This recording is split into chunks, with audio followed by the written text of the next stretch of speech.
de Robin Veltman, qui n'effectue qu'un seul changement par rapport à l'équipe qui a partagé au patron juste avant la trêve. C'est Lintandor qui rentre dans l'effectif et qui remplace. Je vous ai parlé du duo Papé Fall, Mohamed Camara en attaque. Ils seront soutenus par Mathieu Mulan contre Lyon Genk. Denzel de Rouve qui déborde. Denzel de Rouve, là il peut adresser un bon centre, un très bon centre même, et ça va aller presque au fond. Ça va aller presque au fond avec une très grosse occasion, il me semble, pour Tobias Lund Jensen. Il y a peu de supporters de Serein quand effectué le déplacement. On va revoir ici une belle occasion pour Lund Jensen. Sur ce centre précis de Rouve. Là, on ne va pas encore plus loin que Scouterdon qui tente sa chance à distance. C'est un ballon cadré. C'est le premier du match. Dans ce début de partie, Papé Moussafal qui ressort. Ça rebondit sur le talon de Perret. Ça relance les Brugeois. La frappe de Granados à distance. Dans les gants de Marqueron. Jensen, c'est pas mal fait. Et là, il y a quelque chose d'intéressant pour les Blauwenzwart avec De Rouve qui a un boulevard. De Rouve qui gagne une bonne cinquantaine de mètres, qui adresse un centre. Que va conclure Fourreau? Que va conclure Caillé Fourreau? 1-0 pour le Club Next contre Martrier pour les Brugeois qui font mouche. Les Métallos étaient un petit peu dépassés. Denzel de Rouve a gagné plus d'une cinquantaine de mètres à lui tout seul. Il a dû s'y reprendre à 2 fois.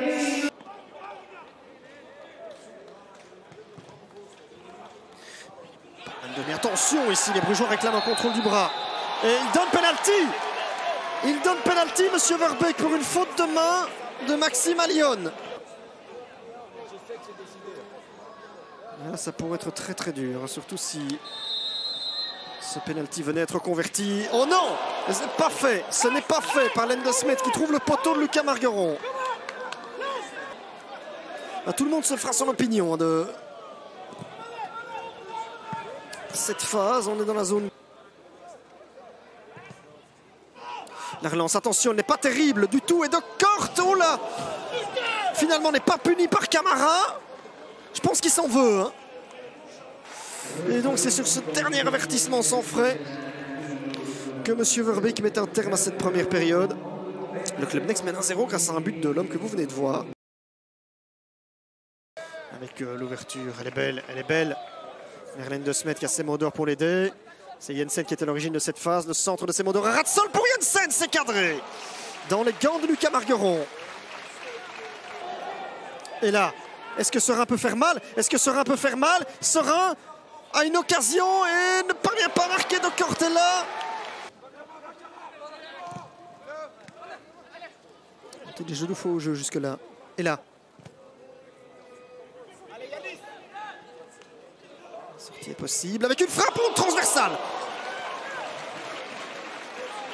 L'arc du but en tremble encore, attention. Titulaire hein, récemment. Maintenant contre Lommel, alors qu'on va revoir cette tentative de... Le contrôle pour Camara. C'est pas mal de la part de Lendesmet. Granados. Les Brugeois qui avancent, ils sont à 3 à se projeter. En plus de l'Espagnol, Alejandro Granados va frapper seul. Marqueron qui a une belle détente et qui empêche la balle de break. C'est Dronley qui le donne. Ratsol. Oh, c'est pas mal imaginé. Scouterdon qui peut frapper ses goals pour Serein. Ça, c'est un coup franc remarquablement travaillé, répété à l'entraînement. On le sent et toute la joie qui s'exprime sur le banc. Ils sont en train de piquer un sprint vers Scouterdon qui nous a envoyé une frappe de mule à Ratsol. C'est un but partout. Eh bien, cette fin de match va être épicée hein, ici au Skirveld. Très épicée. Ils avaient du mal à trouver des solutions, les joueurs de Serein. C'est finalement sur une phase arrêtée. Un but partout. Et une nouvelle frappe à distance. Elle n'est pas mal et elle secoue encore la transversale. Tobias Lund Jensen décidément n'est pas verni aujourd'hui. Odor, c'est pas cadré. C'était Semodor. Sur la pelouse, on va revoir. Oh, elle était belle. Margueron archi battu pour la deuxième fois ce soir. Décidément, les Brugeois. Pour la deuxième fois ce soir, sauvé par sa transversale. Sera revenu au score pour prendre un point aujourd'hui à Roulers. Le compteur est enfin débloqué pour les Métallos. On aura des regrets, je pense, de part et d'autre, et surtout du côté du Club Next, de ne pas avoir réussi à gagner alors que les Brugeois ont eu les meilleures possibilités.